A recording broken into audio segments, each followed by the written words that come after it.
FH.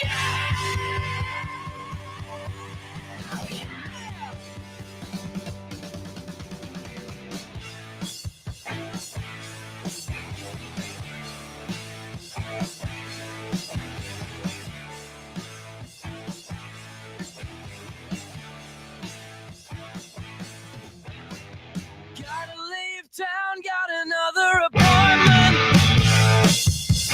All right, welcome back in, everybody, to another edition of Sports Daily. It is a Wednesday edition of the show. I'm Jacob Albracht alongside Tommy Castor as we take you through the middle part of the week.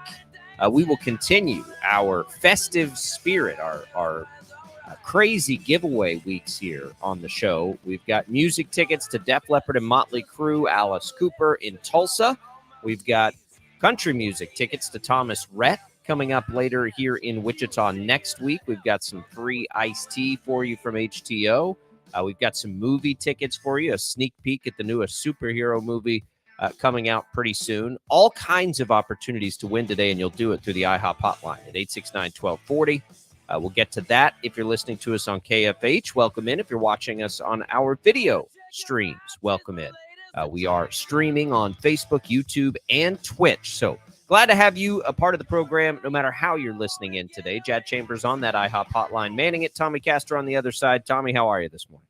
I'm good. Happy Wednesday. Good to see you today. Quite a storm that rolled through overnight. Woke me up at like 4 o'clock in the morning. And of course, we've got little kids. And so we were doing everything that we could to keep them from waking up. And I'm a little tired this morning, but definitely good to get the rain. Yeah, look, I me too. It was odd. So that storm rolls through. One of our kids ends up in bed with us. You know, she's usually the one that wakes up. And then this morning, after all that, I don't know, like 6:30 or 7, like I had the foggiest brain. We're getting ready to start school, but I was like, I was convinced, like, oh my God, it's the first day of school, and like all these things. Like I was in this severe brain fog. I'll blame the storm as well. But it was a weird night. Nice to get the rain, though, in a nice morning out there. Nice, like, crisp feel to it. Maybe a little fall light, get you ready for football. At least that's what it did for me. We got lots of stuff to talk about. We'll get the latest from Chiefs camp. Nothing new with Chris Jones, although a curious depth chart comes out. We'll explain that in just a little bit. And I woke up this morning, Tommy, to all kinds of little nuggets on college football, really, but college realignment. There's a lot of little things, and I didn't see any of this last night. So just this morning, taking it all in, trying to digest it, it's pretty clear to me there's another big thing coming somehow, and now everybody's sort of positioning themselves to, be the group or whatever that gets the advantage on this. But we're not done yet, and I think that here we go again. Something's coming. Just like a Cliff's Notes look at it all. San Diego State, apparently, according to Dennis Dodd, trying to create a new league that would sort of replace the Pac-12 as that other Power 5 school. You've got the ACC potentially looking now at SMU as another member.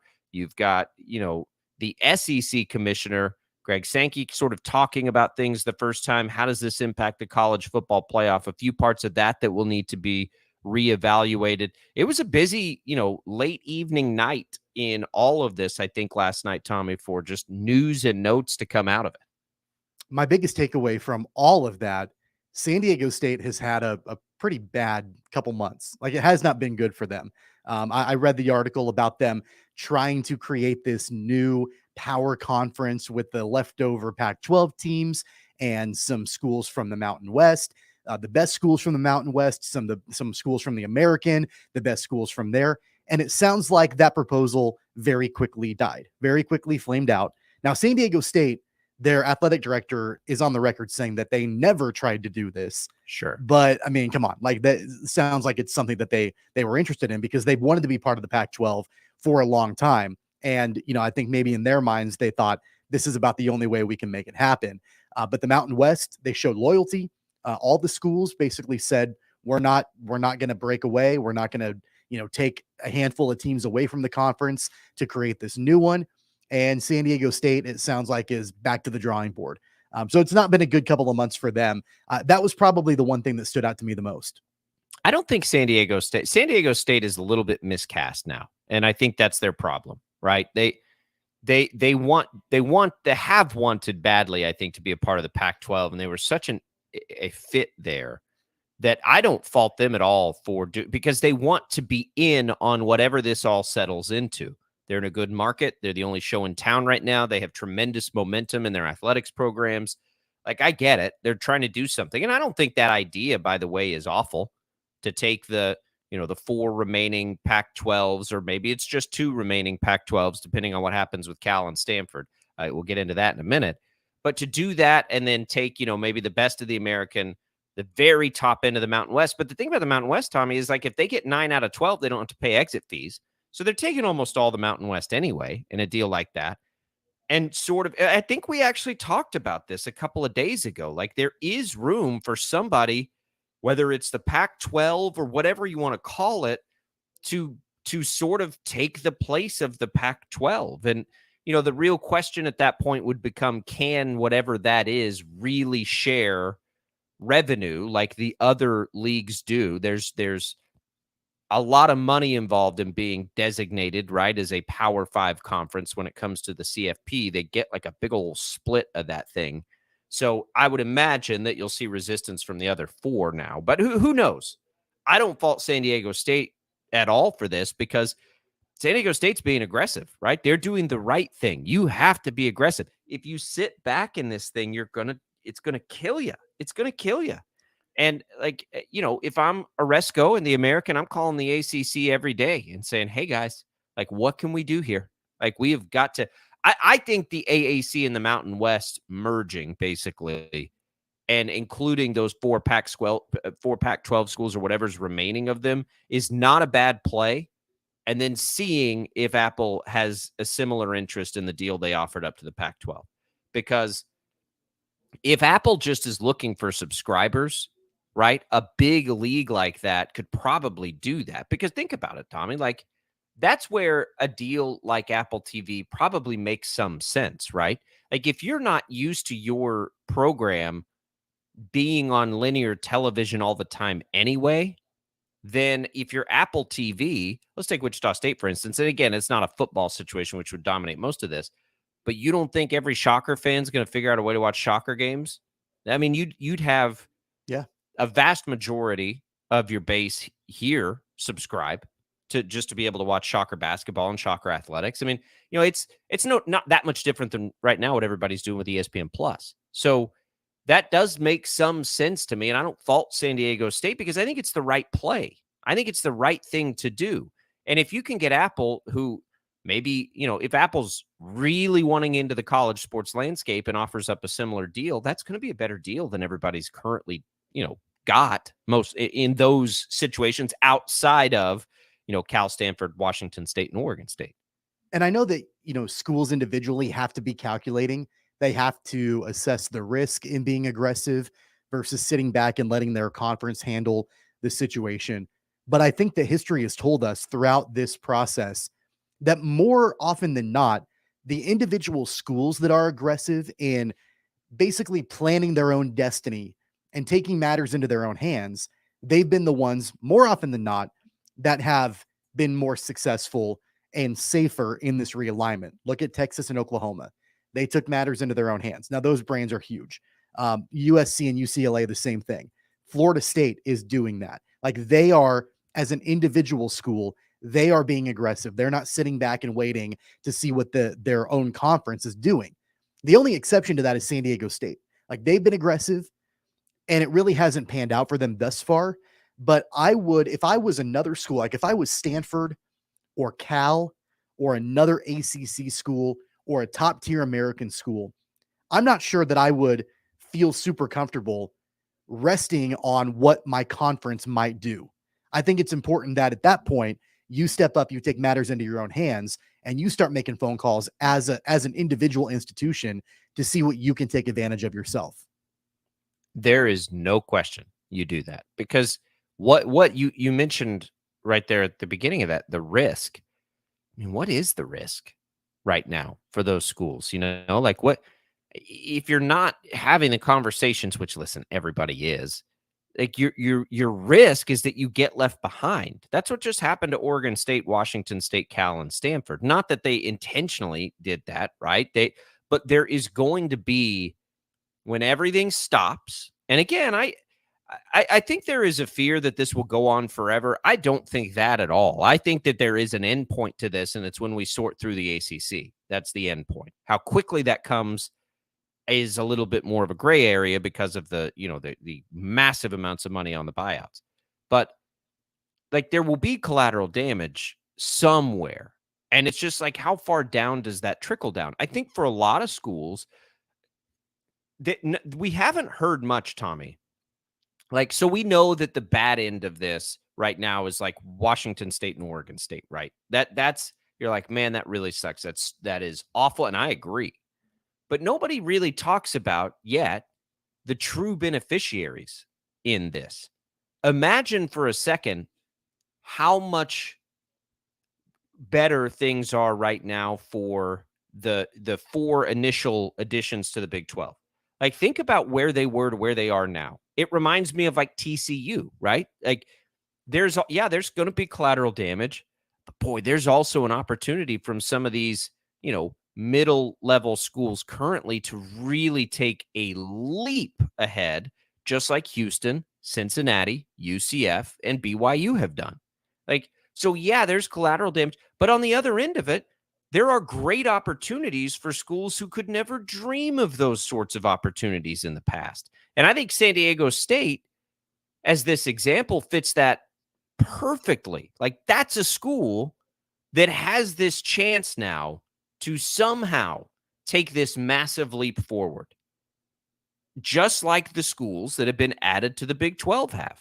And so it does cut both ways a little bit. And I do think we ignore sometimes how much better it's gotten for some places, which I think is important in all of this too, because they've worked their tails off to have programs that deserve it. And those programs do. I mean, when you talk about Houston, Cincinnati, BYU, and UCF, those are 4 of the programs that are consistently in that conversation of, man, are they really good enough? Should we put them into the playoff? Like, there's consistent success there.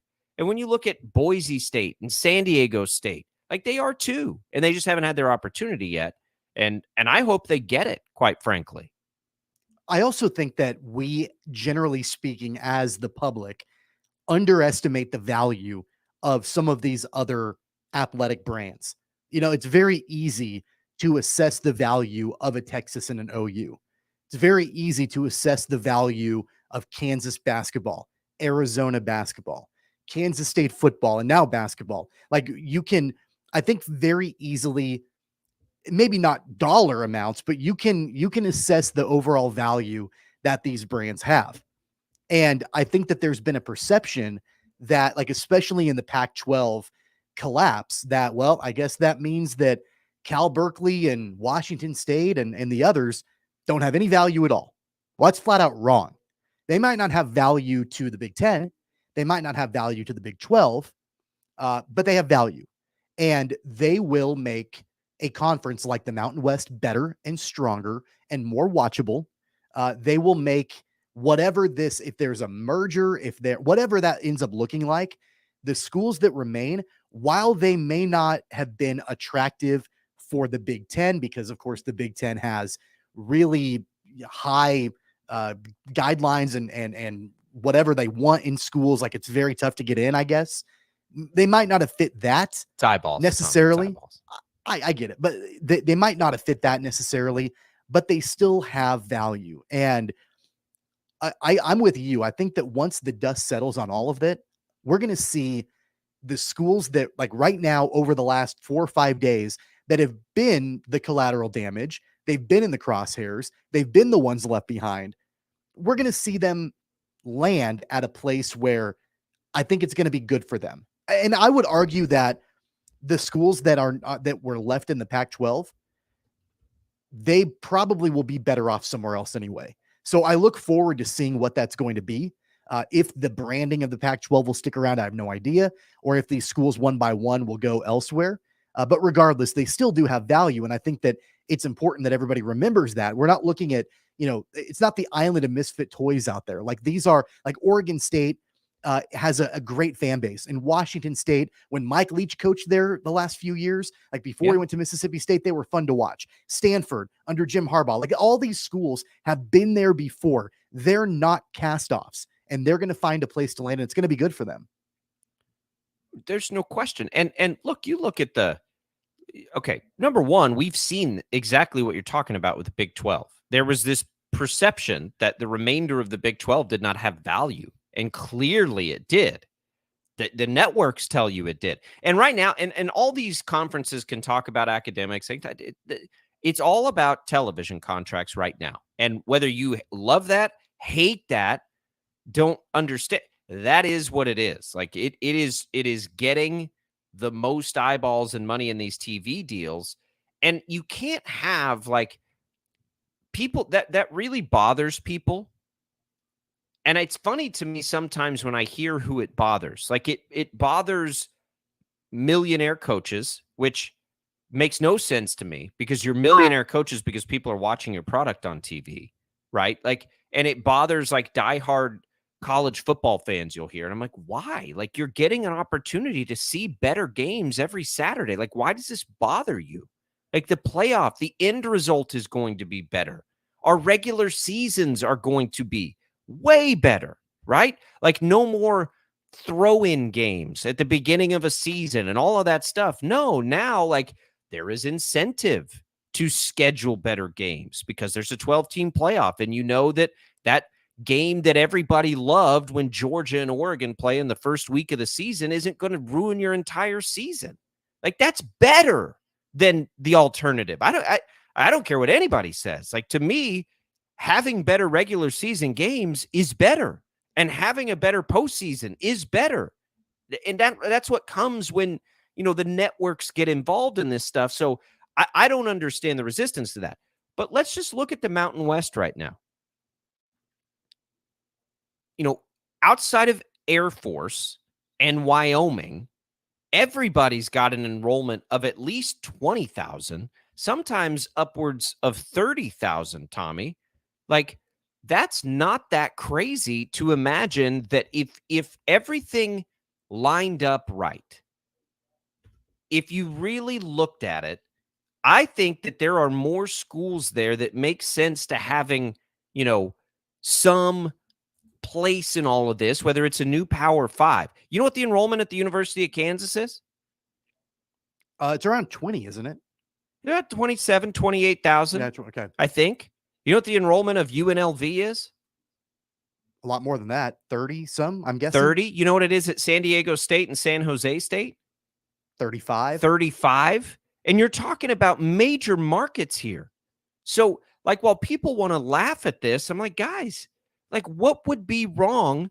And Wyoming is a little bit miscast in there, but that's okay. Like, to have one-offs. But basically, everybody else, everybody loves Air Force, right? Nobody's doing anything with Air Force. They've got, their appeal is a little bit different. But Boise State, Fresno State, Colorado State, UNLV, Nevada, New Mexico, San Jose State, and Utah State. Like, those are all big schools with big enrollments and big footprints. And then if you want to combine that with Oregon State, Washington State, and we'll see what happens with Cal and Stanford. But that, Tommy, to me is a league, and no offense to the American here, but then also let's just say Memphis and SMU went in, right?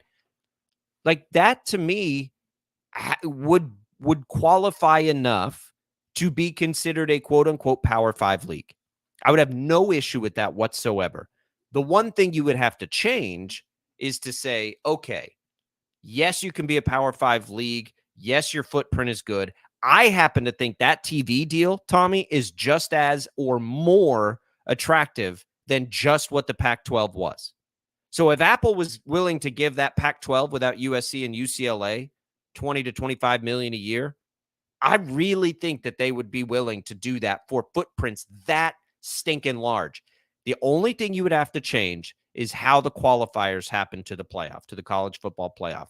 I think at that point, you would just have to switch it. You wouldn't be able to take the, 6 highest conference highest ranked conference champions, or 5, whatever it is now, you could probably take that to 4 and then have the other 8 be, because I do think at that point, and I have been the biggest advocate for conference champions getting into the playoff, but I would be okay if you're the other leagues and you justify it by saying, we don't necessarily in that league want to have, that one-off if they're playing clearly a less difficult schedule to get in. Now, if they're high enough ranked just in general, sure, let them in. But an auto qualifier from just that league, maybe that's the compromise. I would be totally fine with that. And I think it makes sense. And I absolutely think that league in that scenario would be strong enough to do it. What we've seen so far in conference realignment really has been, in a lot of cases, replacement by quantity. When the Big 12 lost Texas and OU, they lost 2 schools. They've replaced them with 8 schools. So it's been the quantity, right? The 4 from the American and now the 4 corners from the Pac-12. When the American lost the 4 schools to the Big 12, they went out and didn't they get 6 schools to replace the 4 that they had lost? So that these conferences in a lot of cases are replacing what they lost with more schools. So it wouldn't surprise me if we see, the Pac-12, Mountain West, whatever that looks like, all of a sudden you've got a huge conference with a lot of teams in there just for replacement value. And I think the thought process is, or should be at least with the Pac-12, okay, we don't have USC. We don't have UCLA. We don't have Oregon. We don't have Washington. We don't have the 4 corner schools. Like, those brands are all big. We can't replace those brands, but we can get a lot more schools in here and make it a huge conference. I think that's the most likely way that we're going to see, even if it's the Pac-4 or what, like, that's the best way for that brand to survive. I don't even really care about that, but I think that it's most likely to see some kind of merger. So I have a feeling that's going to happen at some point because it makes geographical sense and it makes financial sense. Where does Wichita State stand in all this? I think about this all the time. Let's talk about that when we come back, because, just if you just look at like footprints and profiles of what San Diego State might be trying to do here, or at least the road there that you can sort of see being created. What does it mean for Wichita State? Let's talk about that next. 869-1240 is the number. You can get your hands on some Blue Beetle tickets right now. Let's start there. Blue Beetle coming to Boulevard Theaters here in Wichita, Boulevard West. You can check it out a day early. A pair of tickets right now for a special screening, which would be next Thursday, August 17th at 7 o'clock, Boulevard Theaters at Town West. Pair of tickets to our first caller right now to 869-1240 during the break. Still lots of concert tickets coming up to give away, but we'll start with the Blue Beetle tickets. Good luck, everybody. Jad will get us a winner. We'll be back with more Sports Daily right after this.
All right, welcome back in, everybody. Sports Daily. Glad to be here with you. Hawaii is also in there. Hawaii kind of plays in as an affiliate member, I think, of the Mountain West. It's weird. Jacob Albracht, Tommy Castor here with you. Congratulations to Scott for winning the tickets to see Blue Beetle.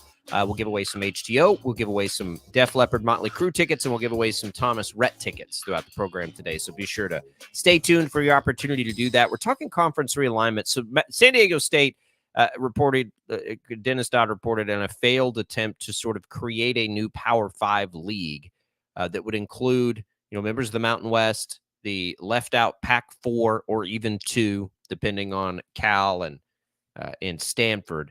And then I believe parts of, what is currently the American Athletic Conference. Now, it's really interesting when you talk about the American in this, because, some of the publics in the American, I think, fit a profile, some of, and maybe not some of the newer schools, but certainly Memphis would, certainly South Florida would, certainly I think Temple probably would, Tulane's not big, but it's interesting because of the footprint, right?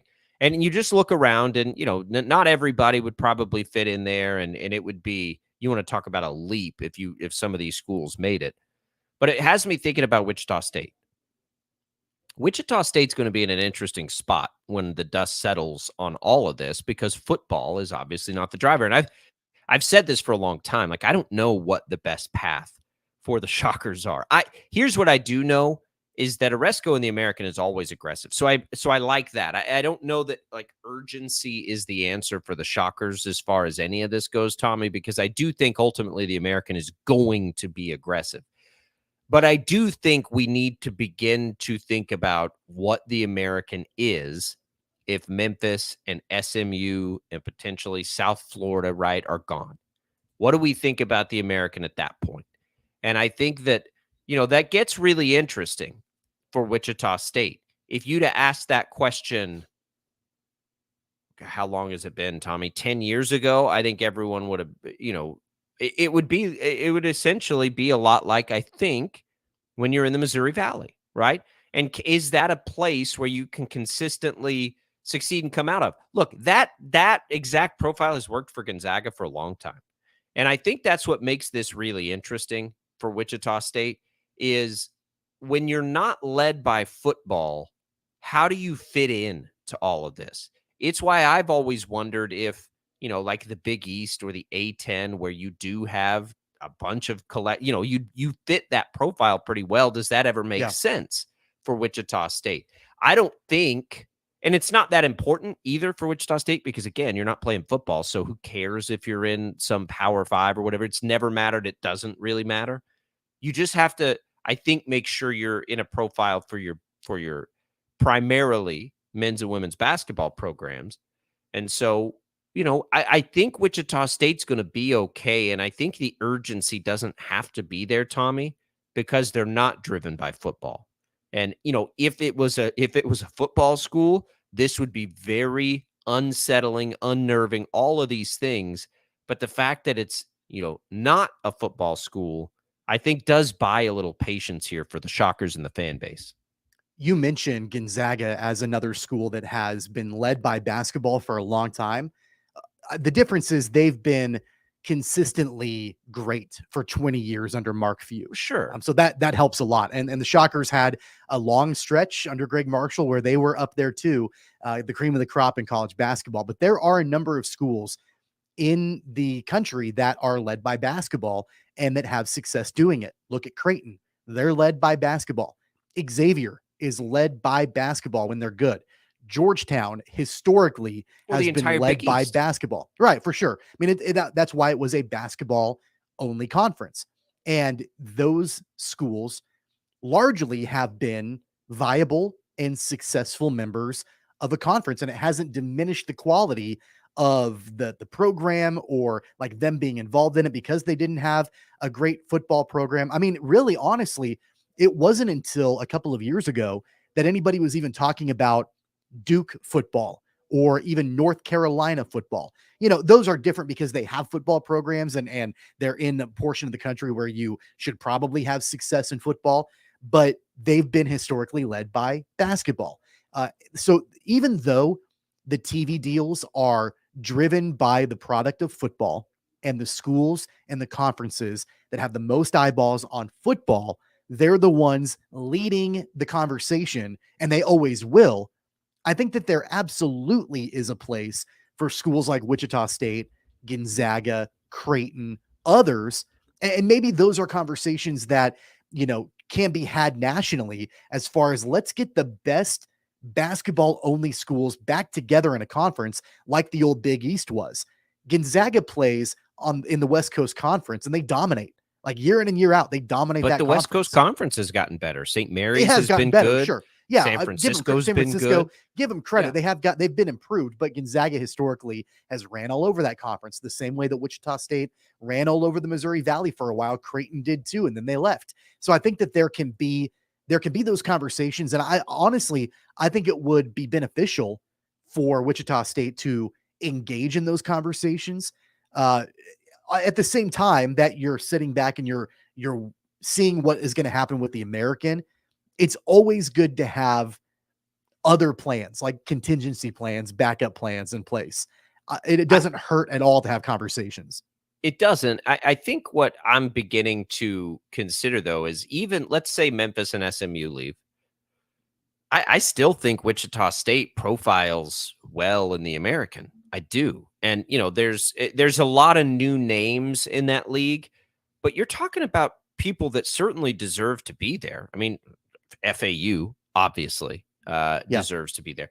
But like I still think it's probably okay. But I also think this, Tommy, like it does enhance, I think, a little bit the urgency and the need for the basketball program to return to the glory days so that if there are things that happen, you're best positioned to be in there. Like, for example, let's go to, probably 2014, this time of year, 2014.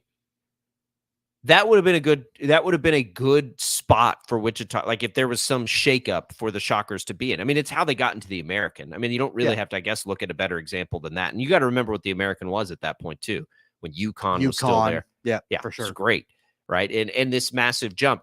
I think that if the current American waters down at all, that sort of jump is still on the table for Wichita State. Wichita State's just in an interesting place, right? It is a unique place because the enrollment's not huge, but you're putting as many people at basketball games as there are at the university, right? Like it is a different sort of footprint and model, and it's like a little pro team here. So I think that they're going to be okay. They just have to, the urgency to get back to that place, I think has been enhanced in the last couple of years.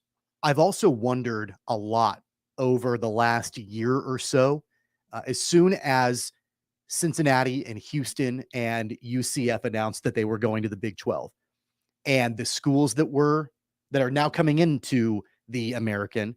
And I thought this even back when UConn had left. If Wichita State had known what the conference would look like today when they joined the conference in 2017, would they have still done it? And I don't know. I don't know the answer to that. I mean, I don't know. Absolutely. I mean, the landscape, the schools are pretty significantly different now than they were when the Shockers joined the conference. The quality of opponent has dropped and will continue to drop from when they joined the conference to now. I think that the benefits outweigh the issues for sure, but it's certainly different than what I think any Shocker fan thought the conference would be when they first joined. Yeah, but that's not unique to Shocker fans. Nobody at that point thought any of this would look like this, right? Like it's changed so much now that I don't even know. The television side of things is so much better in the AAC than it is in the MVC, right? You've got MVC games that are, we carried them here because a cable network stepped up to do the broadcast and, sent Bruce out on the road to call those games. Like the situation for the university, I think, is significantly better than it was before and will be moving forward. I think that the benefit for the American is they've always historically been aggressive. And so when you see things like that in San Diego State, like if I'm the American, I'm trying to do the exact same thing San Diego State just did. Exact same thing. Now, it's going to take more of a collaborative effort. The American's not going into the Mountain West and poaching anybody. But can you come up with a merger, right? East-West. Let's see if Washington State, Oregon State, Cal and Stanford are they're being courted kind of by the ACC, so I don't even know where to put them, but they'll be okay. But could you do an East and West, do a mega league, not have the auto qualifier, but get the benefit still, right? And Wichita State wouldn't benefit from a CFP playoff because they don't have football. But, can you do something like that? Because that does sort of solve all the problems. Like whatever happens with the ACC will happen. And then you've kept a fifth league, Power 5 league. And the American and the Mountain West are the two leagues that profile this. Rather than poach each other, which is what they're going to try to do, join forces. Why not? Why not? All right. Hear that music? Jad's got it coming. Def Leppard, Motley Crue, Guitar Heroes Unite, the World Tour coming to H.A. Chapman Stadium in Tulsa August 16th with special guest Alice Cooper. You can get tickets at Ticketmaster.com. You can get tickets from us right now, though. We have 3 pairs of these left. We'll do it each day that week, and then that would leave us with, that's it. Today, Thursday, Friday. Let's give away a pair of tickets right now to our 3rd caller. You can go to Tulsa, see Def Leppard and Motley Crue, Alice Cooper on us. Hit that IHOP hotline right now. Jad will get us a winner during the break. We'll come back with more Sports Daily right after this.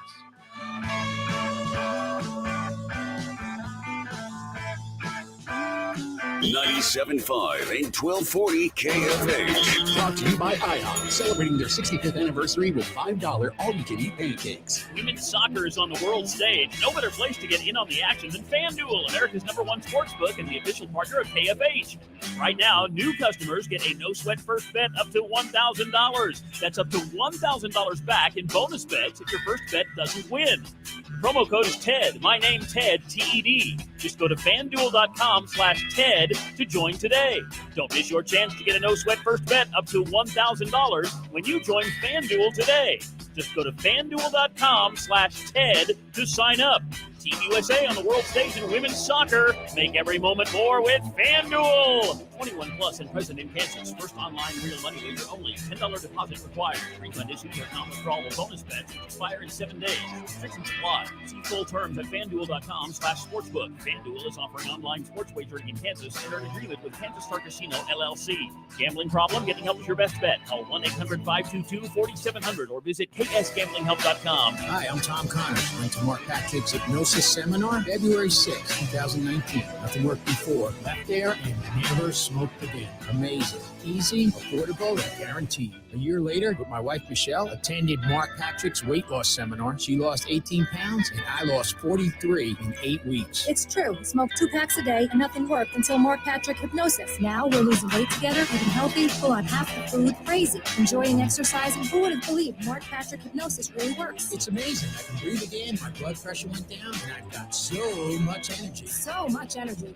And look great. Stop smoking, lose weight now without cravings, irritability, or money back. Early bird special, only $49.99 guaranteed. Join Mark Patrick's Hypnosis Seminar and lose the weight, stop smoking, feel great for only $49.99 guaranteed. Saturday, August 12th at the Spring Hill Suites by Marriott Wichita Airport in Wichita. Weight loss seminar 11 a.m. Registration 10:30 a.m. Stop smoking seminar 2 p.m. Learn more at markpatrickseminars.com. Go hog wild with barbecue. Hog wild, get some for you. If the week's been too hectic to even think about dinner, or your family can't handle one more night of leftovers, then it's time to let Hog Wild do the cooking. Hog Wild's family packs are one heck of a good deal for a complete barbecue meal. Here's Josh Nicolette, Hog Wild partner and general manager at Harry and Rock Road. When you stop by for a Hog Wild family pack, we'll send you home with all the smoked meats, tasty sides, buns, and sauces you need to feed your family a complete meal. And best of all, family packs are priced right to feed groups of 4, 8, 12, or 16 people. Order online at GoHogWild.com. Hog Wild Pit Barbecue, 6 locations in Wichita, also in Derby, El Dorado, Hutchinson, and Salina. Go hog wild with barbecue. Hog wild, get some for you. But don't be late, we close at 8. Is your house in need of repair, such as painting inside or out, or a new water heater, or a new faucet for the kitchen or bathroom, or maybe just looking for a new grill to put on the deck or patio? Friday Gase and Mays is just the place to be. We have what you need.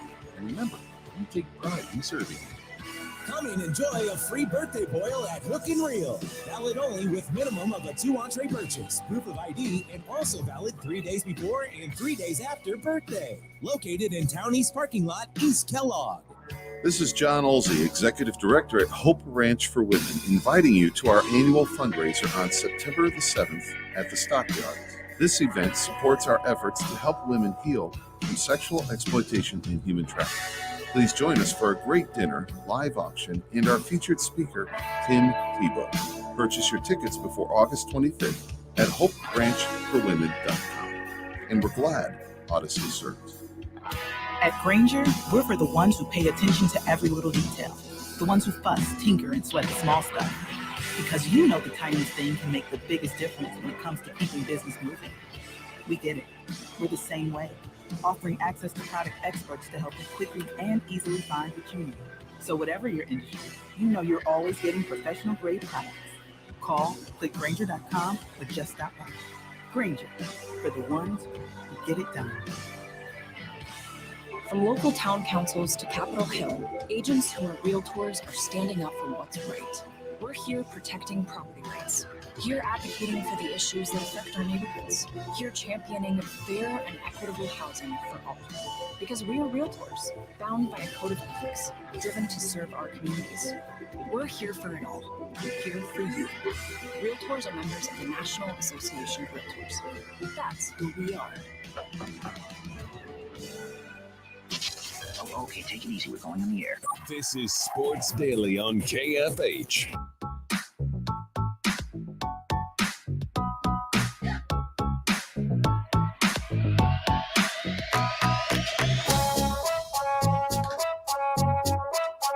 All right, welcome back in, everybody. Congratulations to Troy, big winner. Trip to Tulsa, taking a road trip to see Def Leppard and Motley Crue, Alice Cooper. Those concert tickets on us here at Sports Daily. We'll do some Thomas Rhett tickets in the second hour. We'll give away a little HTO here on the program today as well, so stay tuned for your opportunity to win those. Jacob Albracht, Tommy Castor here on Sports Daily. Jad Chambers producing for us. All right, so I'm seeing stuff pulled from Hard Knocks. I'm guessing, did Hard Knocks start last night, Tommy? Is that why we're seeing all the Hard Knocks stuff? Did you watch it? I have not had a chance to watch it yet. No, I've seen some clips on social media. I think that, as we've talked about before, there's not a better team in the NFL this season to profile on Hard Knocks than the Jets. Like, it's kind of must-see TV to see how this all plays out with Aaron Rodgers. Yeah, listen.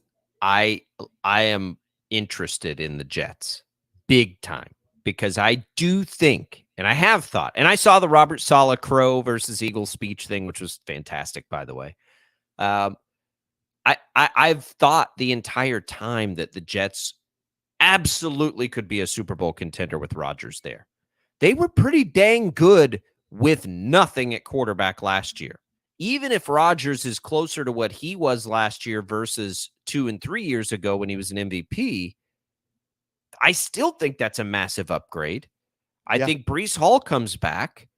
And yeah, look, the Jets could absolutely be a Super Bowl contender. I think they are a Super Bowl contender. I think it's going to be brutal because of the AFC. Like, if you look at the AFC, and we already know the big three, and then you consider Baltimore gets a healthy Lamar Jackson back with all the weapons they've added there offensively. And Pittsburgh, I think, has gotten a lot better than what they were. And, Jacksonville taking another positive step forward. There are just so many good teams in the AFC. How much better can the Broncos get with Sean Payton there? Certainly better, I think, than they were a year ago when we did, if we're being honest with ourselves, see Russell Wilson play better toward the end of the year. So that's the big holdup for me. Look, if you let's say that the Jets played in the NFC. If the Jets played in the NFC, or let's just power rank the teams, Tommy. Eagles, I would still put over the Jets, but I'm not going to definitively say I'd put the Niners with Brock Purdy, as good as he played last year, over the Jets right now. I don't know that I would do that. Yeah, I don't know. Like, if you're going to put the Jets in the NFC, I mean, God, really, the Eagles. I think it might be two. The Eagles. I mean, the Vikings are there talent wise, but I don't know execution wise if they're there. The Vikings aren't even the favorite to win their own division. The Lions are. That's how crazy the NFC is right now. And I still don't buy the Lions. Who are you taking? The Jets or the Cowboys? I mean, it's Jets all day. Yeah. Then we've talked about that before, like just the overall disparity between the AFC and the NFC. I think that you take, 3 teams in the AFC and they're going to be better than probably the best team in the NFC. Like, I think the Eagles are real good. They are good. The Eagles had a great offseason and a great draft to a team that was already really good. I mean, the reality is the Eagles, to me, might be 2 behind Kansas City. And then you get the big gap. I think the Eagles are really, really good. You know what's interesting too is that there was all this talk like a week ago that Dalvin Cook visited the Jets and he was at training camp and all of that. It's been very quiet since then. And we're getting ready to enter into the first weekend of preseason games. And there are a lot of running backs that are still on the market. Injuries are going to get hurt. Injuries are going to, every day you hear of a different running back going and visiting a different team. Kareem Hunt, I think, went and visited the Saints because Alvin Kamara is going to be out. Like, there are a handful of big time running backs that are still without jobs. Leonard Fournette, Ezekiel Elliott, Kareem Hunt, and Dalvin Cook can't find a home. Tommy, go back to last year. You're talking about, with the exception probably of Kareem Hunt there, like lead backs, right? Lead backs. Yeah. Just a year ago. Without jobs. Crazy times. And we're going to see them land in different places. Like Dalvin Cook will play. Ezekiel Elliott will play. It's going to happen. It's just a matter of where and for how much money and at what point during the preseason are these teams going to sign them. I think Zeke still ends up back with the Cowboys. I've thought that all along. There are teams that are thin now. I mean, Indianapolis has to find somebody. Dallas needs a backup. You can still make a case, I think, that Kansas City could use another body in that room. But, it will be interesting. But Hard Knocks is out there. I've never watched an episode of Hard Knocks. I won't because I don't have HBO. So that simplifies it for me. But I am very curious to see the Rodgers vibe. Look, he's got me. His weirdness or whatever it is, like, he's got me with it. I'm in on the Jets. Have been, will be, and Hard Knocks isn't going to change any of that. Of course, it's going to hype us up for them. You watch Robert Saleh's Crow versus Eagles speech, and it's like, all right, fine. I'm in. Like, let's go. Aaron Rodgers calling Sauce Gardner a future Hall of Famer, and like, all right, you got me. I'll jump on that Jets train here. 869-1240 is the number to call. We'll come back. Hour number 2 is Sports Daily coming right up.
KFH, Wichita's radio voice of Kansas City Royals baseball. KFH. Jacob Albracht, Tommy Castor. This is Sports Daily on Wichita's #1 sports radio, 97.5 and 1240 KFH.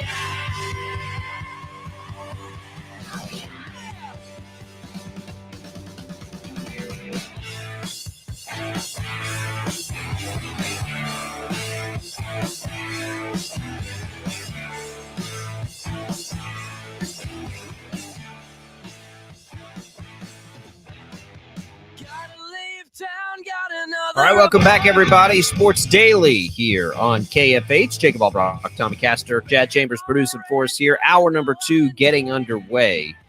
We want to talk about the Kansas City Royals picking up steam. We want to talk about Chris Jones and the depth chart situation. And bet ESPN. What do we think about that massive news in the industry yesterday? All coming up in this hour alongside some giveaways here.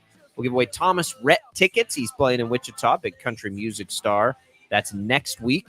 And right now, let's give away some HTO. A couple of free iced teas on us here at Sports Daily. You can get those at Wichita's East or West locations. Coming pretty soon in Derby. We'll let you know any news as it pertains to Derby and our friends down there getting one open. But right now, Wichita has 2 locations. You can get 2 free iced teas, more than 25 flavors to choose from on us here at Sports Daily. First caller, 869-1240, right now to the IHOP hotline. Getting hour number 2 underway. Jad will get us a winner, and Tommy and I will roll forward here. Tommy, let's start with the Royals. Winners again last night, 8-3 since July 28th. This is the stretch we had been hoping for. But I think more importantly, inside the numbers, 3 things keep happening. You've got Bobby Witt Jr. continuing to shine offensively, defensively, in every way. Superstar. Okay, so we can put that conversation to bed. Superstar. Cole Reagans yesterday in a loss was great again. That's now 2 great starts in a row, 3 good starts in a row. Brady Singer last night in the win was really good again. That's 4, maybe even 5 in a row if you want to qualify a 4 runs and 8 innings effort against Tampa in mid-July as a good start, which I probably would. They've got these 2 guys pitching well. They've got Bobby Witt Jr., playing out of his mind right now. They're winning some games. It has been a much different feel for the organization. And winning helps, but I just wonder, what are the chances we look back at the end of this season, really not look back, but look forward and say, you know what? Maybe it's not as bad as it appeared for a lot of this season. I absolutely think that's on the table. It is on the table, but let's pump the brakes on it. It's a very small sample size. And this team, they've got to show that they can stay consistent. And I think it was last week that we talked about what a goal should be. You said goal, I said expectation of 500 baseball down the stretch. And they're 5 games over 500 since July 28th. So I think that expectation, I think it kind of shifts more from less from a goal and more towards an expectation that they can get there. But it's going to take other players outside of Bobby Witt Jr. and Cole Reagan's pitching. And we've seen that during this last 11 games.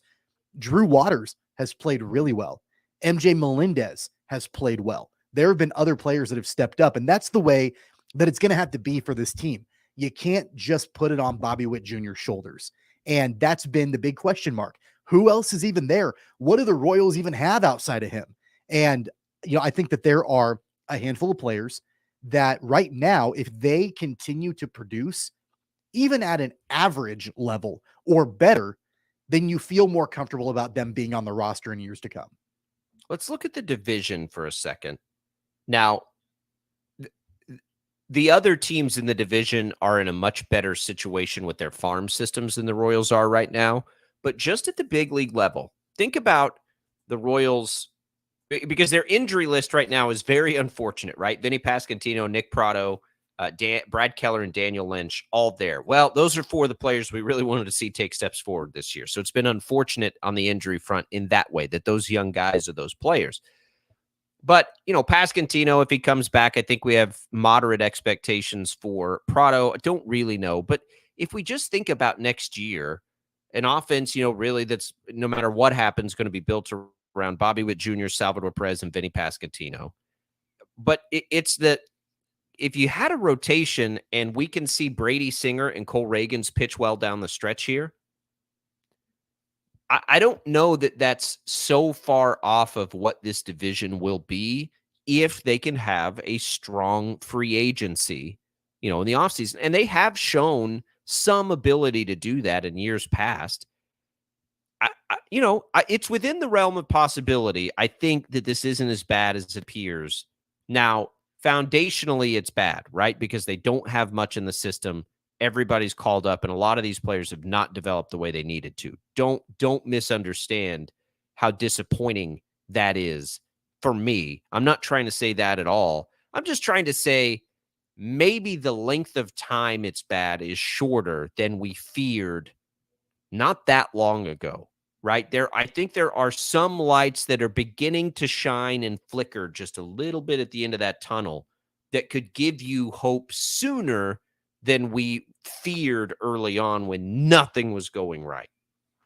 Really, I think that has started with Cole Reagans and the fact that the trade that sent Aroldis Chapman and to Bobby the Witt Rangers, Jr. taking off. Yeah, sure. But I'm talking in the scheme of a front office decision that has actually paid off. It's a good trade. Lately, it was a good trade. They got what looks to be really good value out of Aroldis Chapman because Cole Reagans has been by far their best pitcher since he came over to the Royals. And he looks like he can be somebody that could be in the rotation long-term, that you could maybe even potentially look at building a rotation around. And that's been such a massive question mark. We've known about their young hitters and wanting them to develop, but we've known that the talent level for a lot of them is there. Like MJ Melendez has talent. Vinny Pascantino has talent. Nick Prado has talent. It's just a matter of them developing. There have been major question marks about the rotation for a long time and wondering if the guys that are currently in that rotation can even get anything done. Brad Keller has not been good.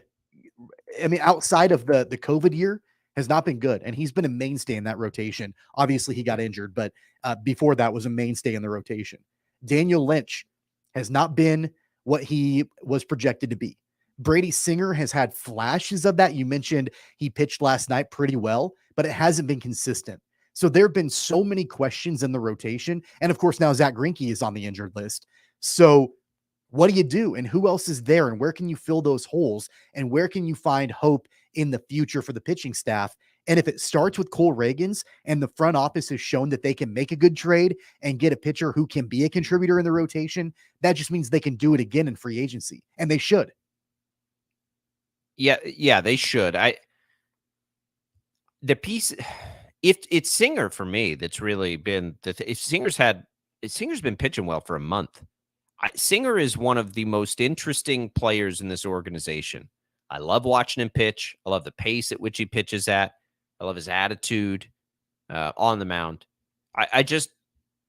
If you can have 2/5 of that rotation that you're happy about, and Singer's he's going to play out as he's getting up there a little long in the tooth, right? Yeah, it's just like that. That gives you so much more hope moving forward. That you can, because I do think they can piece together a better lineup, right? Like that part to me isn't super hard. It's piecing together a rotation that's really difficult if you don't, home grow it when you're financially strapped as a small market team. If that could happen, I think it could happen. The division's not good, Tommy, and it's not going to be good right for a while, right? Like Minnesota by proxy has just done enough. But Cleveland has sold. Detroit has sold. Detroit's got some decent, players coming up. But the White Sox, they're a mess. Yeah, I mean, the White Sox are starting over. Like I can't imagine being a White Sox fan this year. You want to talk about disappointment. Goodness, you put together that kind of roster, and then you bring in Tony La Russa. Yeah. It's like, wait, what? All right. You thought Mike Matheny was a curious hire. How about Tony La Russa?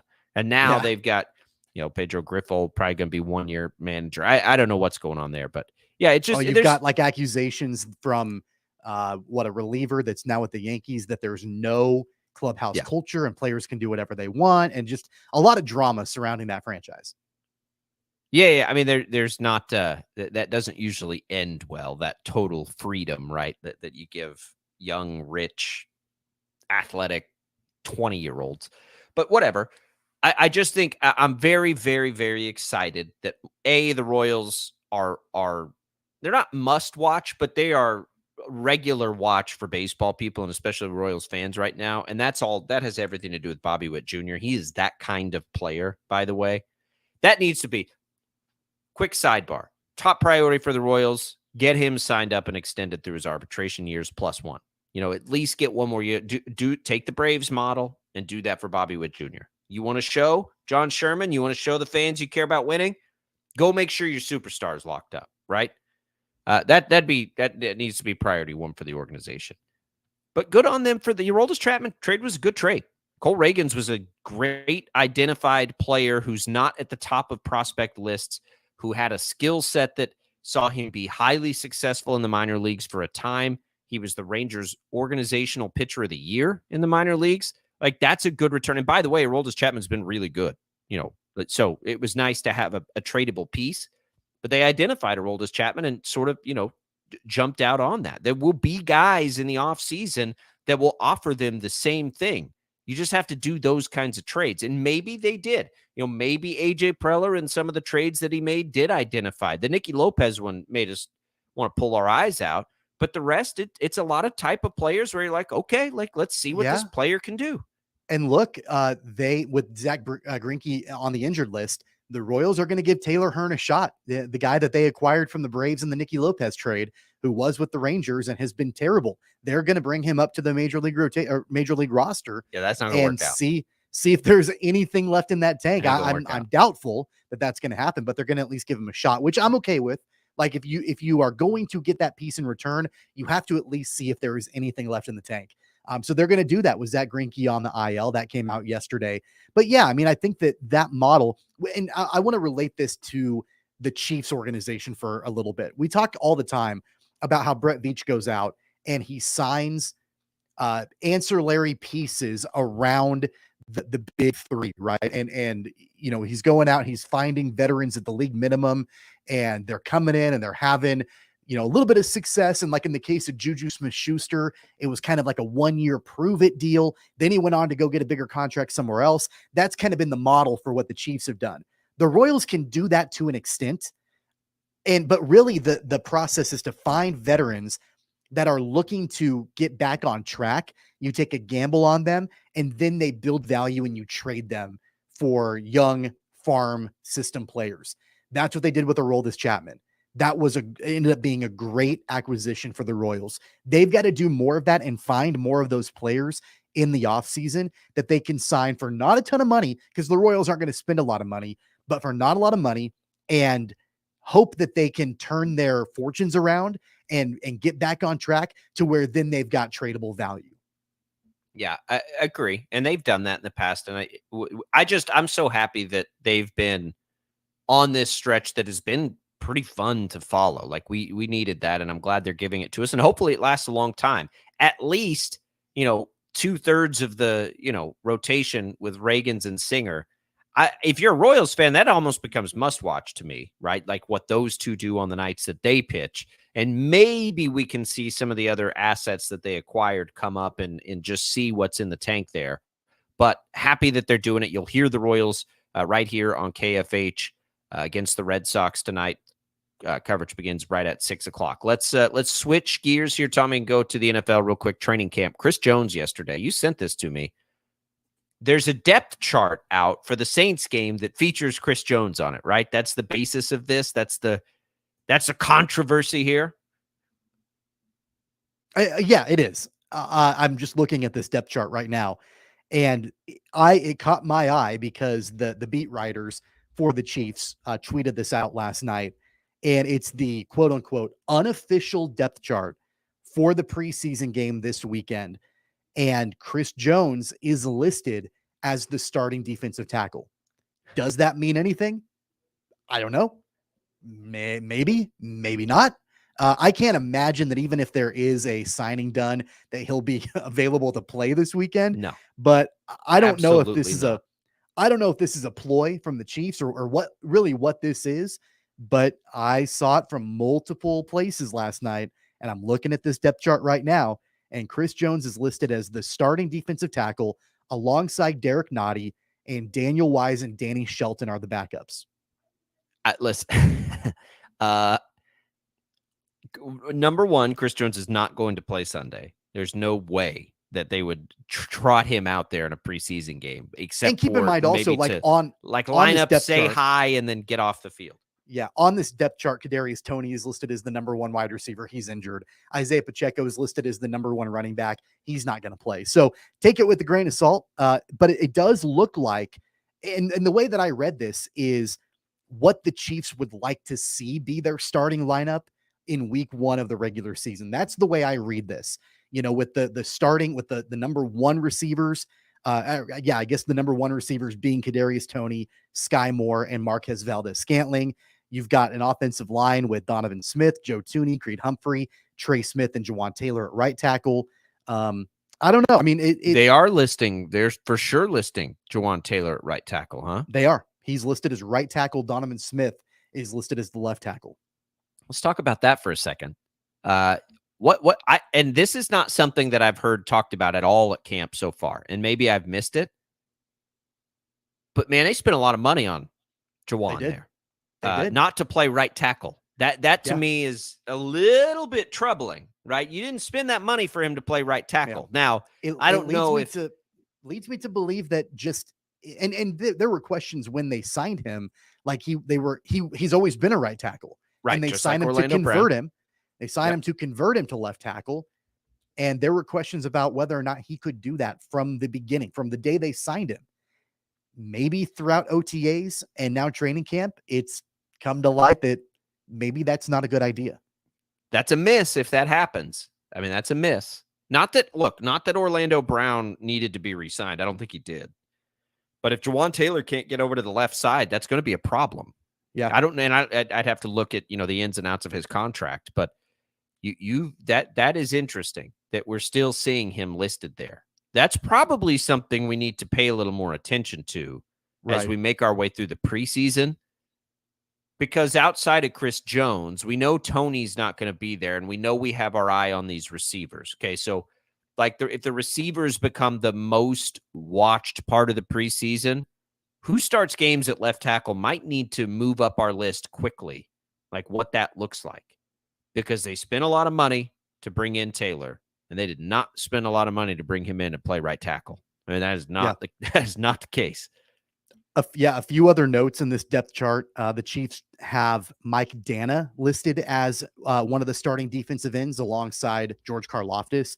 They've got Felix Anudike-Uzomah right now on the third string of defensive end behind Malik Herring and Mike Dana. That may change throughout the preseason, but that's the way that's listed right now. And then in special teams, I was really curious to see who they were going to list with punt return and kick return. Punt return right now looks like Richie James. It's his job to be the punt returner for the Chiefs. And then kick returning, they've got Deneric Prince listed. And Dave Tobe said this, that Deneric Prince was going to get play as the kick returner in the preseason. That makes sense. They've got him listed as the main one here, and we'll see if that continues into the regular season. Donovan Smith, in that what we went through there isn't a knock on Donovan Smith. He's got a chance, and they loved. It might have been like that. That sounded like at the time one of their favorite additions they've made. I guess that there's a world where Donovan Smith has just been that good, but you've still got a lot of money invested in the wrong place. If that if that ends up being the case with Jawan Taylor, so and maybe it's maybe you just deal with it and you're fine because you have the strength there. But I mean, Donovan Smith won't stay cheap for long if he really has been that good. You're alluding to Felix Anudike-Uzomah. I don't think there's a world where he is the type of player the Chiefs hope he will be before probably the second half of the season. I know that people have worried about that. They took some grief for reaching on him. I saw that pick And of course, we like Felix Anudike-Uzomah. He played at K-State. He's one of the most exciting college football players we had around here. We love him. We're biased toward him, honestly. I'll fully admit that. But I never saw that pick as somebody that comes in and immediately is the impact guy. He's never played in this style of defense. Like, he literally has to learn everything all over again from 4-3 to 3-4, that switch. Go listen to anybody defensively talk about how different those defenses are. So it's always been a project pick to me, Tommy. And then he had a little bit of an injury and some stuff to deal with in the offseason. I think if he's got the big impact on this team, one, it comes after this year. But if it is this year, boy, I don't know that it's happening before the halfway point of the season. To me, at the earliest, we've never been given any indication that it's any sort of like he's stepping in day one to be an impact player. It's never been presented that way.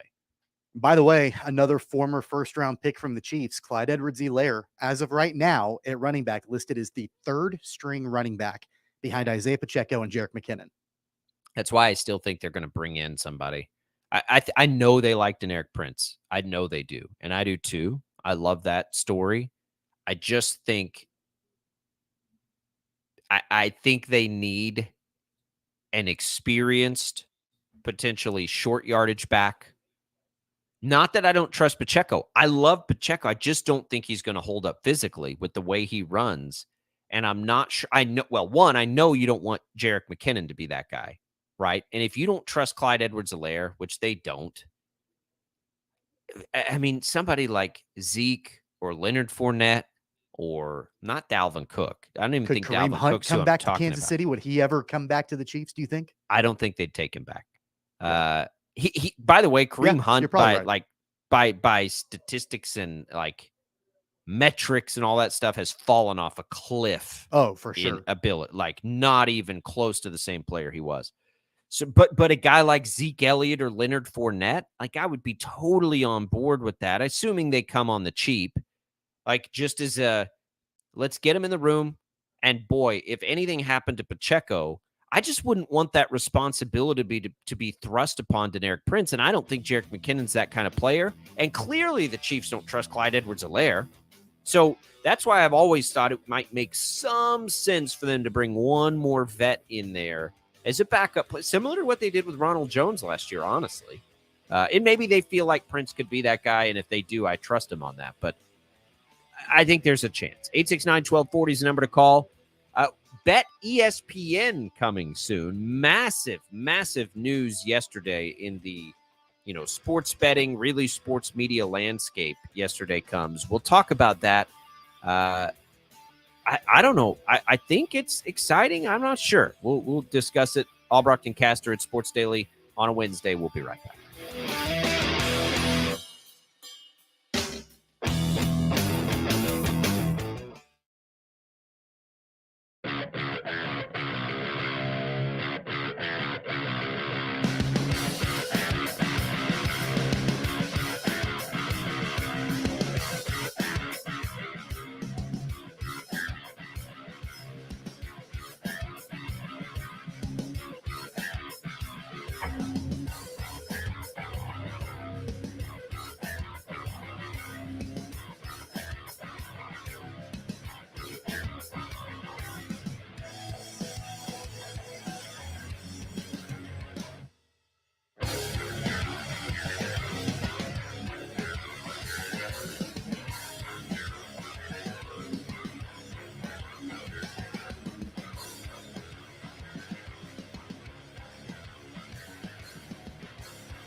Welcome back in, everybody. Sports Daily on KFH.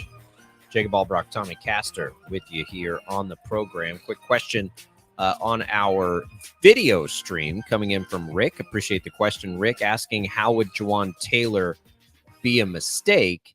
The mistake would be that you invested a 4-year, $80 million contract in a right tackle, which I don't think was ever the intention when they signed Jawan Taylor. So he can be good as a right tackle. That's not what we're saying. They drafted Wanya Morris.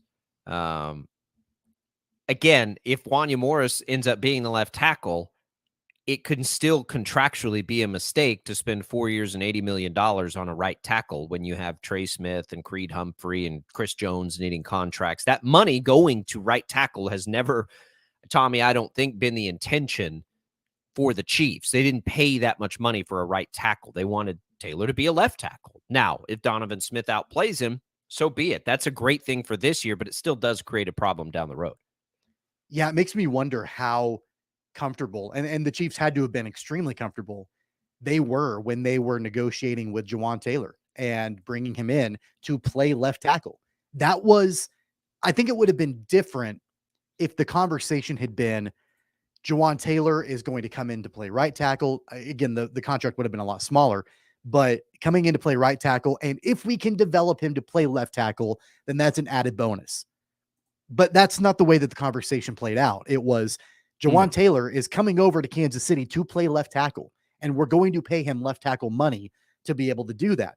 And so, I don't know if it was wishful thinking from the Chiefs. I don't know if, Taylor just hasn't developed in the way where they feel comfortable putting him in week 1 at left tackle. I don't know.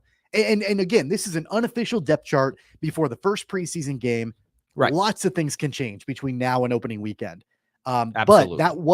that was interesting to me when I saw that he's not playing left tackle. So Jawan Taylor right now has the 7th highest contract, 7th biggest contract in the NFL right now. That you're not doing that to make him a right tackle. Trent Williams, Bakhtiari, Andrew Thomas, Laramie Tunzel.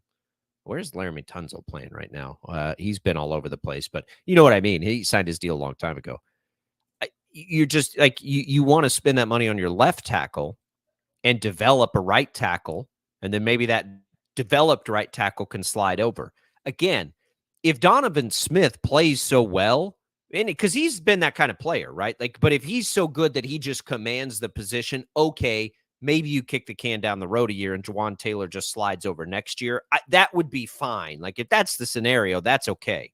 But I do think it's worth watching where Taylor gets lined up, because it is like you've got a situation here where that's a lot of money and it's on the books for a little while. $60 million of that's guaranteed. So it's not like they can just slide out of that deal.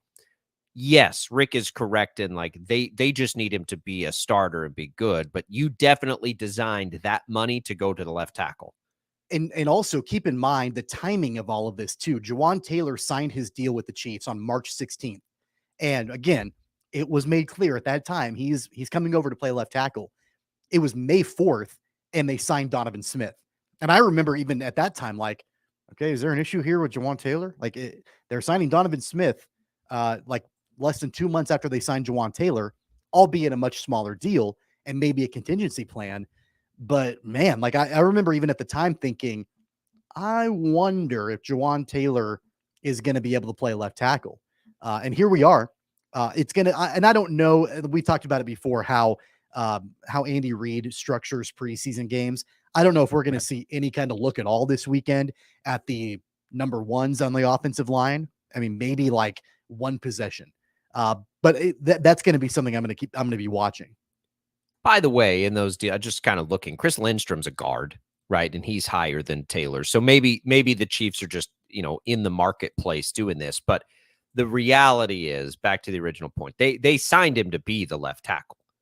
Well, and also think about what they weren't willing to give Orlando Brown to let him walk and go to the Bengals, and so they replaced him essentially and replaced that salary to an extent with Jawan Taylor, and they've invested quite a bit of money in him. So I'm sure that, and I do think that it's interesting. And you brought this up before the break about how we really haven't heard anything about that. We've heard a lot of other storylines, a lot of other narratives.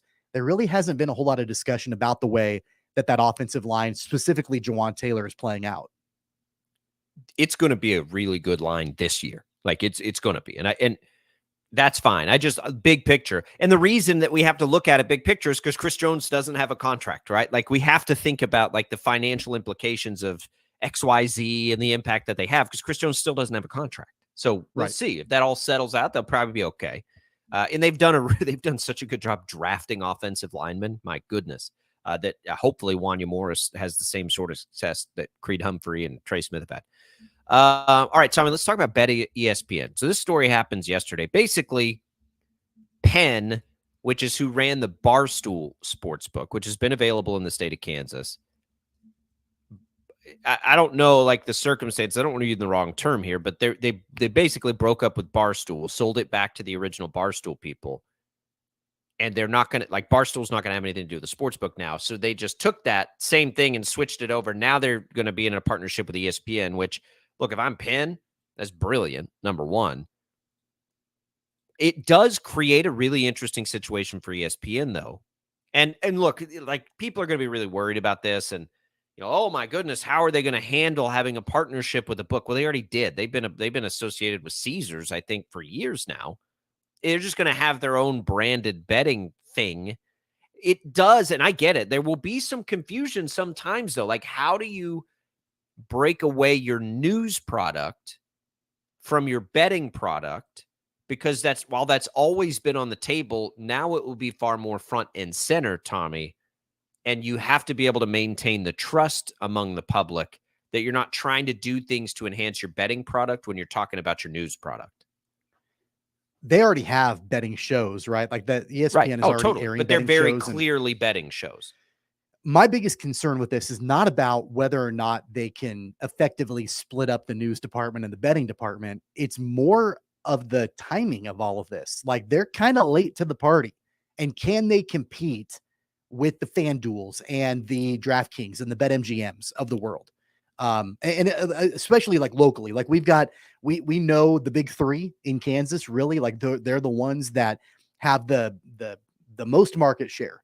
100% of the market share is split up among those three properties. And I don't know exactly how it breaks down, but ESPN, I don't want to say they're necessarily late to the party, but they're coming into this later than everybody else is. And, Sure. they do have the power of their brand. They've got the power of their networks. They can dedicate a lot of time. And I would imagine if they're investing this money for this sports book and all of that, the ESPN bet and all of that, then they're going to pump a substantial amount of money to market it. So I am not concerned about that. I just they wonder, have inherent marketing advantages for sure, absolutely. because But I wonder, like, for people like you and me, or just the general sports bettor, are we going to be willing to give up, that loyalty that we have to the sports books? That, like, I've got 3 of them, but there's one that I use more than anybody else because I just like it more. And I wonder, are you going to be able to break into that brand loyalty that people have started to develop? Are you going to give me a bunch of bonuses? Because that's what it's going to be. That's what it's going to come down For to. sure. For people that actually bet short term. It will come down to that in the short term for sure. Yeah, but short term, ESPN is going to absolutely. have so many inherent advantages, whereas the other people have to buy the space to market their product, right? And we have sponsors right here on KFH all the time. ESPN in its own product and places where, like, so let's take, BetMGM or FanDuel or DraftKings, the 3 big players here. They got to buy the ad space on ESPN to market their product.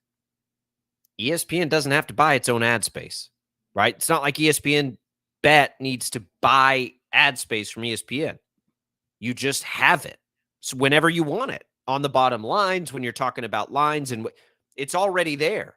That's where it gets a little challenging, though, with sort of separating that out. Like, how do you separate that out to some degree? And look, it works fine in other places.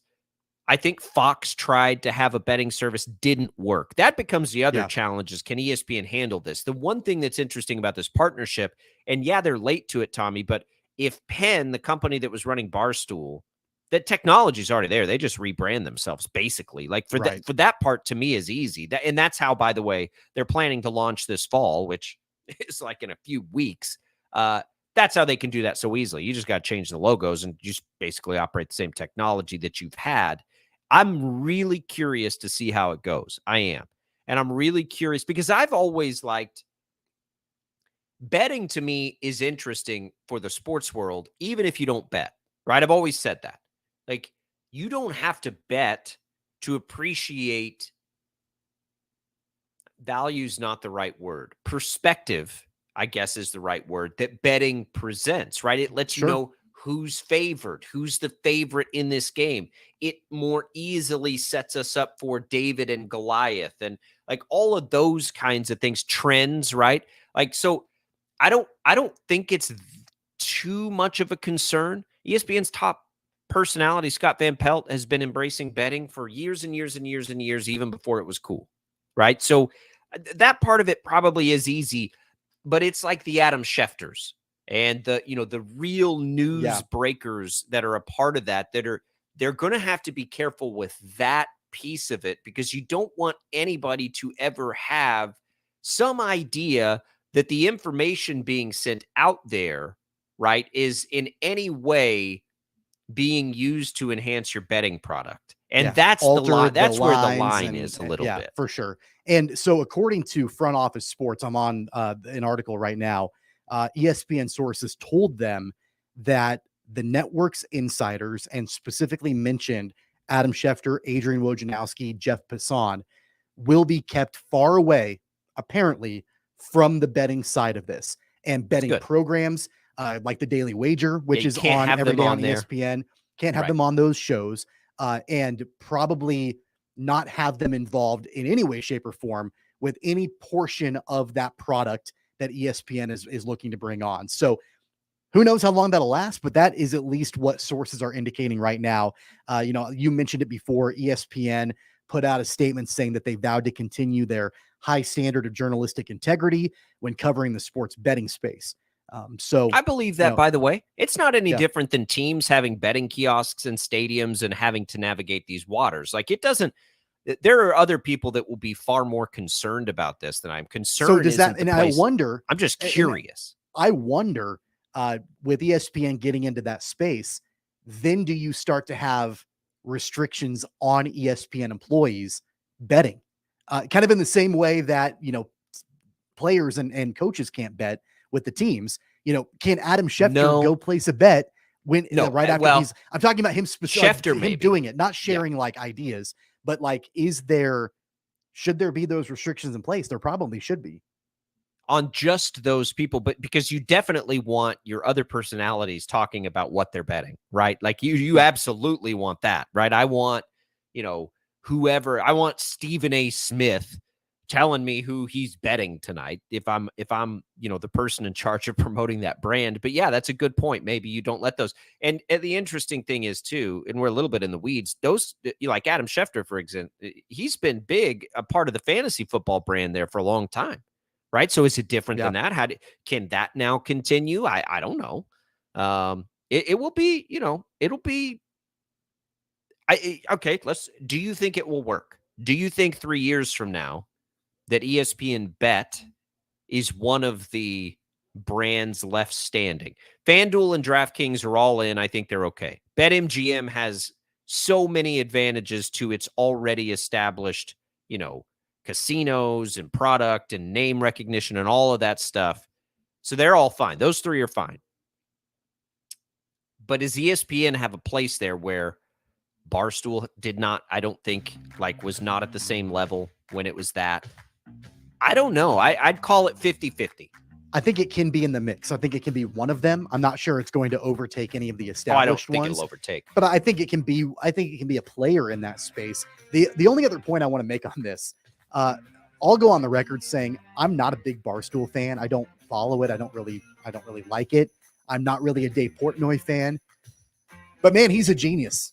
I mean, he sold Barstool to Penn for like $300 million and then literally bought back the Barstool name for nothing yesterday. I don't like the guy, but you got to tip your cap to him. I'm indifferent to that. I don't consume it enough. I think I see things on social media that they do that I think are brilliant. I'm like, man, that's really smart. I think the idea of what they are was brilliant when they did it. I'm not a huge consumer, but I follow some of their people, and some of their people are incredible at what they do. But that part of it is interesting as well. But yeah, I'm not the resource on that because I just never have been a big consumer. Because I'm traditional. Like, I listen to the radio, right? And there's more than I listen to podcasts and that kind of thing. All right. Let's give away our Thomas Rhett tickets. Here we go. Let's do, what have we done here first? Let's do second caller during the break, 869-1240 to the IHOP hotline. We'll get a pair of tickets to go see Thomas Rhett next Friday. I'll be at that show. If you see me, say hi. Jad will get us a winner. Good luck, everybody. 869-1240. Second caller right now. We'll come back. More Sports Daily right after this.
Hey, congrats, Chris.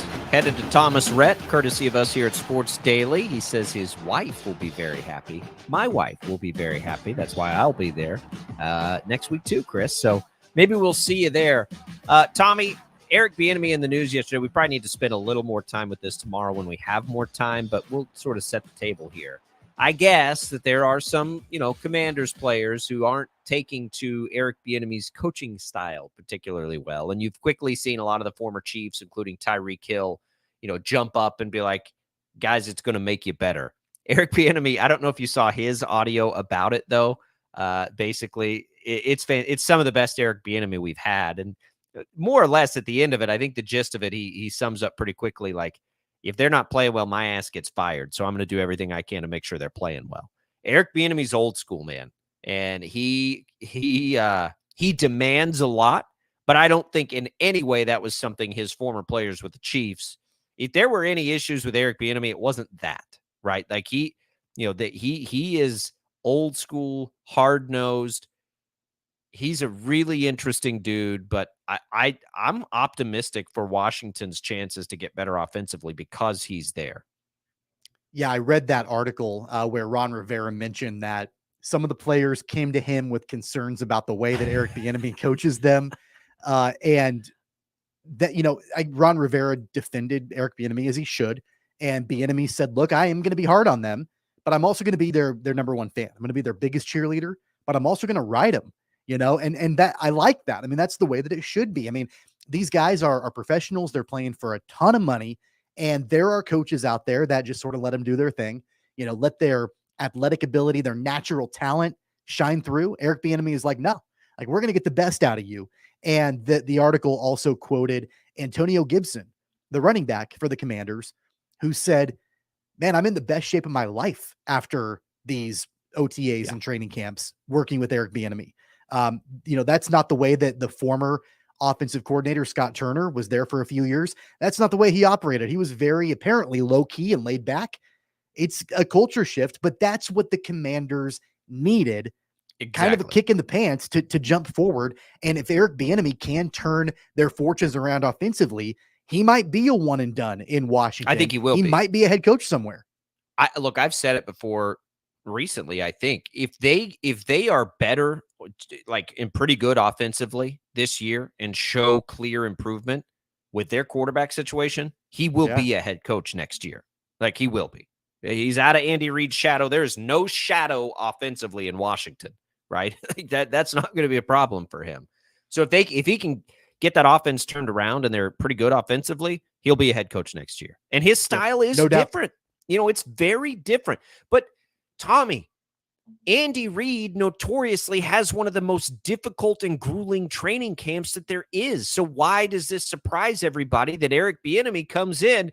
Now, Andy Reid may not be as bombastic and outwardly hard on guys as an old school dude like Eric Bieniemy, but the end result tries to get to the same place, right? Pay attention to the fact that every single player so publicly advocated for Eric Bieniemy to be a head coach, right? That matters when you think about relationships, because they're not doing that if they didn't like Eric Bieniemy. Now, whatever, and I understand that there was some perceived friction there for a little while, whether it was real or not. That doesn't mean these guys don't respect him. So the Washington people will be fine. It's hard for me to imagine athletes that are able to compete and succeed at this level aren't taking to hard-nosed coaching. I'm like, how have you not had somebody in your butt? It happened in Jacksonville with Urban Meyer, but that was different. He was abusive. And it didn't work in the NFL, but I think it's going to work with Bieniemy for sure. Yeah, there's a line that we've never known Bieniemy to be on the other side of. We'll come back. We'll wrap it up on Sports Daily right after this.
All right, congratulations to all our contest winners today. We'll be back tomorrow with more Blue Beetle, Thomas Rhett, Def Leppard, and Motley Crue tickets, more HTO to give away, so stay tuned for your opportunities to win there. We've got the Royals coming up tonight at 6. Until then, Jim Rome follows us at 11, and then 2 hours of Bob and Jeff from 2 to 4. CBS Sports programming after that up until that Royals first pitch. We'll be back tomorrow with some guests. We'll talk a little betting.